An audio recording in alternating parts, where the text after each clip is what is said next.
Welcome everyone to today's Explainer, and a very special hello to our amazing My English Diary community. Today, we're going to talk about something that affects pretty much everyone who studies a foreign language.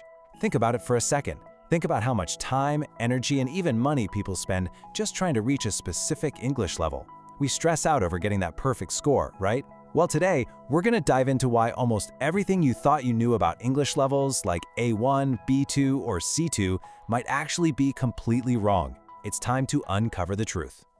So, let me ask you, do you really know your English level? When you tell someone, hey, I'm a B1 in English, do you truly understand what that actually means? For most of us, these letters and numbers are just a huge part of our language journey. We proudly type them on our resumes, we use them to pick our language apps, and we use them to judge our progress every single day.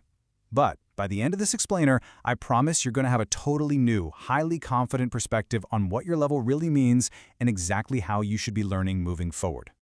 All right, let's jump straight into Section 1, the big CEFR myth, and who actually created A1 to C2. To really understand this, we have to look at where this system came from, because knowing exactly who made it changes absolutely everything. Now, a lot of people just assume that the European Union, the EU, created these language levels. But here's the catch.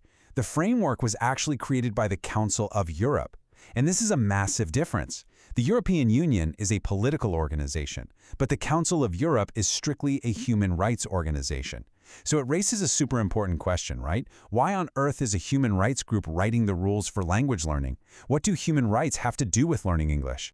Well, the answer is right there in their original documents. The creators stated it's a work of ideology, aiming to create democratic citizens and intercultural dialogue. Now, an ideology basically just means a set of ideas or beliefs. Their main goal was intercultural dialogue, meaning they just wanted people from different countries to be able to talk, share ideas, and maintain peace. The true goal of this whole system is just connecting people. It's not about memorizing strict grammar rules or passing some difficult spelling test. It's literally about living together peacefully. Moving on to Section 2, the testing trap, and how this system went wrong. Let's look at how this really beautiful human rights project somehow became a huge source of stress and anxiety for learners all over the globe. When we think of A2 or Z1, what usually comes to mind? We think of exam results, those thick, heavy workbooks, endless vocabulary lists, and super stressful university applications. All these things make learning feel like a painful chore rather than a basic human right to communicate. But here is the shocking truth about all of this. The original creators deliberately designed the levels so they wouldn't be used as a strict standard for these things. They absolutely never wanted their levels to be used as a rigid way to test you or to block you from getting a job. In fact, believe it or not, the official documents from the Council of Europe actually criticize massive testing companies like TOEFL and IELTS. The documents literally say that these huge corporations are taking a human rights tool and misusing it. They misuse it to sell you the idea that a single test score can perfectly measure your ability to communicate. According to the original creators, this turns a beautiful tool meant for human connection into a highly profitable business model that just stresses learners out. So that brings us to Section 3, your real language profile.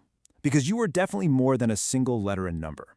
If the big tests are misusing the system, what does a real language learner actually look like according to the original plan? Well, in traditional schools, we always focus on the exact same 4 skills, right? Reading, writing, speaking, and listening. But the original documents want us to move way past that. The true focus is on interaction and meaning. It's really not about having perfect grammar on a multiple-choice test. It's about whether you can successfully order a cup of coffee, help a tourist who's lost, or just make a new friend. It's about how you interact and share real meaning with real people in the real world. Let's picture an adult scientist for a second. Her language abilities are probably going to be what we call spiky, meaning her skills go up and down depending on the exact task. She might be at a highly advanced C1 level when she's explaining complex data or taking notes for her specific job.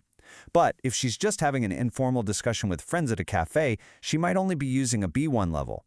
And the most important thing to know here, that is completely normal. Real, everyday language skills are never perfectly balanced.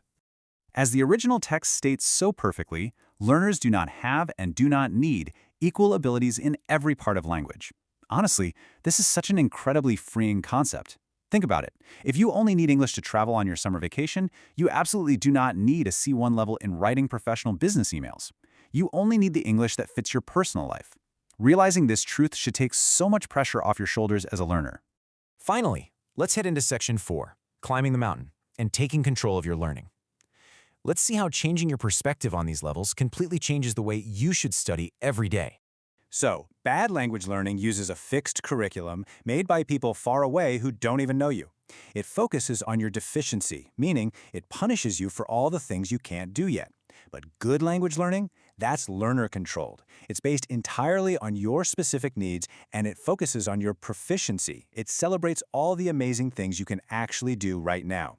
You should be the one in charge of your own language journey, not some big testing company. The ultimate goal here is becoming an independent learner. This is someone who takes control of their learning to communicate with diverse people and becomes a much more open-minded, free person. Remember, this whole framework was made by a human rights group.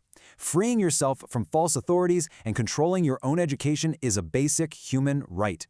At the end of the day, it's about your personal growth and your freedom. Always remember this really powerful metaphor. Language learning is a mountain you are supposed to climb, not a mountain you are supposed to carry.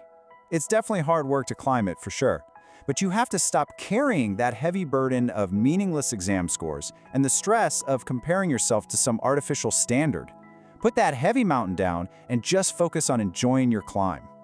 So, my final question for you to think about is this. Will you take back control of your learning journey today? Let that empowering thought really sink in the next time you sit down to study. Thank you so much for joining today's Explainer, and a very warm goodbye to all of our wonderful My English Diary users. Keep recording your independent progress, keep focusing on what you can do, and I'll see you next time.